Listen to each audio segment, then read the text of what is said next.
NBA is back. Fantasy basketball is back. Today, I'm going over 5 waiver wire targets I want to be adding as we start to head into week 2 of fantasy basketball. Let's not waste your time, though. Let's hop into 5 waiver wire targets for fantasy basketball.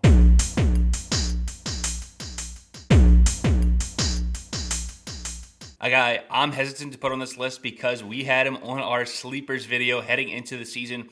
We projected him to have a big role for this Atlanta Hawks team, and sure enough, through 2 games of the regular season, Dyson Daniels has delivered for us. In the first 2 games, he's getting 30 minutes of action for this Hawks backcourt. The numbers are pretty unbelievable. Over 16 points per game, 3 rebounds, 3 assists. But really what's been so impressive are the defensive numbers for Dyson Daniels. While they are extraordinary through 2 games, 3.5 steals per game and 1.5 blocks. While these numbers are a little inflated, we have to take into account Dyson Daniels on a per minute basis, 36 minutes of work last season as a New Orleans Pelican. He would have been averaging over 2 steals per game, which would have led the NBA on a per 36 minute basis. So it's not all that surprising now that he's getting minutes in a starting role for this Hawks team. He's producing steal numbers for us. Now, we don't expect 7 steals through 2 games to continue at that pace, but he's going to be putting up steals all season long. The main reason we loved Dyson Daniels heading into the year was his defensive ability. He does profile to be that DeJounte Murray-like player. Obviously, offensively, not as gifted at this current moment, but defensively, he does a lot of the same things that DeJounte is able to do. And alongside Trey Young, who we know is a defensive liability, it's very important to hold some sort of defensive capabilities alongside Young, so it's not just a complete defensive nightmare in that backcourt for the Atlanta Hawks. Not only are the defensive numbers impressive, he's also been able to shoot the 3 ball, which has been limiting Dyson Daniels' ability to get on the floor, especially in New Orleans. 2 of 4 in both of these games, so he's giving you 2 threes a game on 50% from the three-point line, shooting a remarkable 63% from the floor. The only hiccup in his game is that free throw percentage. He struggled in New Orleans with it. He's off to a slow start from that perspective. If you're going to get 2 to 3 steals a game, it doesn't really matter. That number's going to land a little bit under 2 if I had to guess throughout the whole season. But still, it's a guy that we cannot leave on our waiver wire. This role is going to continue because of that defensive ability. That's why we were screaming for people to draft him as a late round sleeper. Now, if he's on the waiver wire, do not leave him there much longer. This is a talented player, a lottery pick for the New Orleans Pelicans.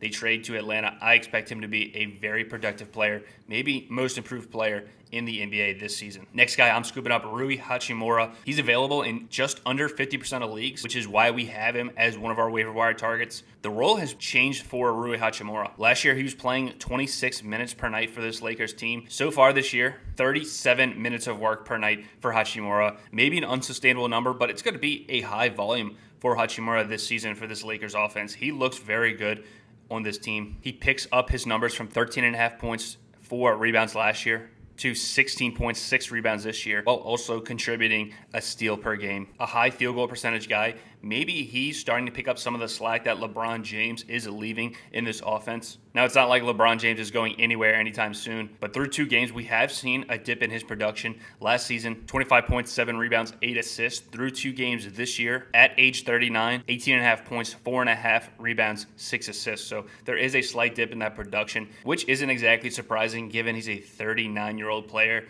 Still, when he needs to pick it up, LeBron James will turn it on and win a basketball game for this Lakers team. There's no denying that. Over the course of an 82 regular season schedule, someone's going to have to pick up the slack as LeBron James continues in his career. And I think Rui Hachimura, getting around 35 minutes per game, somebody we need to be looking into as a potential 3rd star for this Lakers team alongside LeBron, AD, and maybe Austin Reeves developing as well. Another guy seeing added minutes in his role for his team is going to be Christian Braun for the Denver Nuggets.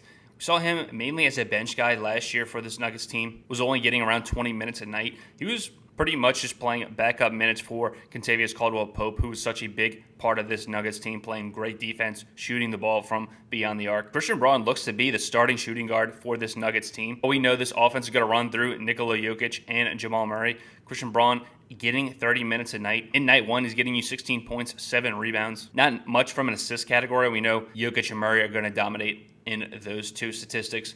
But the defensive numbers are elite in game 1, 2 steals, 2 blocks. I can't say I expect that to continue, But given the added role, his defensive numbers are going to increase this season. For a highly productive offense, if Denver, very efficient. I think Christian Braun in a starting role, we've seen be productive in fantasy with Bruce Brown a couple seasons ago and Kentavious Caldwell-Pope last year. Christian Braun can play in this league, and with 30 minutes a night, someone we have to at least look at as a waiver wire prospect. My next guy, Trey Mann for the Charlotte Hornets. Maybe a short-term addition to your fantasy teams with the injury to Brandon Miller. He's going to be reevaluated in a week with a glute issue.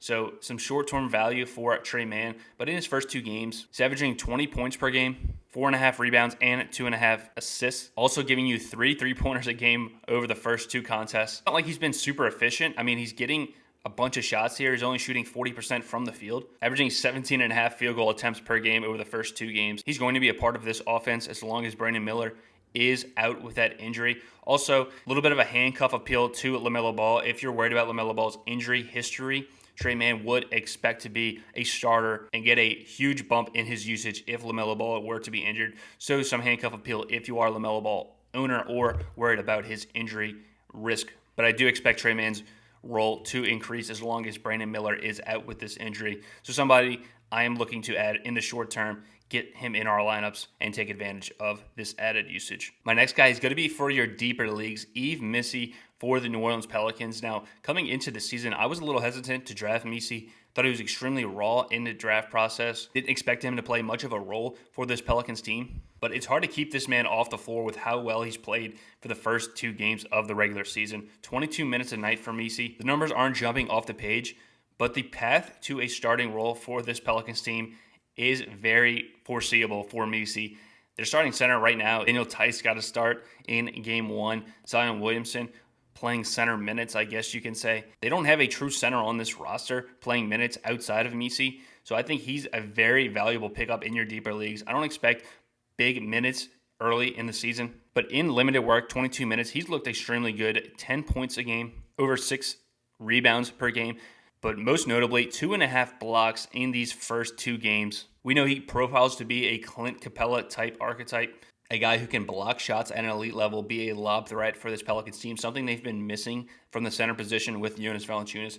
He just adds a much better defensive presence for this Pelicans team to hold down this front court. With very little competition at the center position, I think Missi does have a chance to get added minutes as the season progresses. As far as I'm concerned, I'm already surprised of how he's getting over 20 minutes a game, given how inexperienced he is. He's a very smart player, little basketball experience, but he's looked so good, it's going to be hard to keep him off the floor in New Orleans with such a thin rotation in that front court. He's available in 90% of leagues, definitely a deeper league guy, in my opinion, but a blocks streamer at the very minimum, 2.5 blocks a game so far.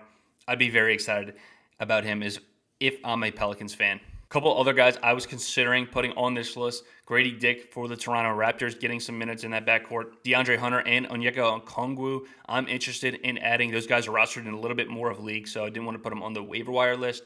But if they're available, Okongwu and Hunter have been great in the start of the regular season. And also Nick Richards looks to have a sizable role with Mark Williams dealing with some injuries still. Till he's back, I think he's going to be a valuable player. So those are some guys I was thinking about adding. That's going to do it for our waiver wire in fantasy basketball. We started with Dyson Daniels, Rui Hachimura, Christian Braun for the Denver Nuggets, Trey Mann with Charlotte dealing with some injuries, and Missi for the Pelicans. I think can develop into a very solid player for them. Let me know what you think of these guys. Are you adding them? Are they available in your leagues? Let me know. Hit that like button and subscribe if you want to see more fantasy basketball content. We're going to keep coming with it. Appreciate you guys watching. We'll see you guys next time with another episode of the Fantasy Birds.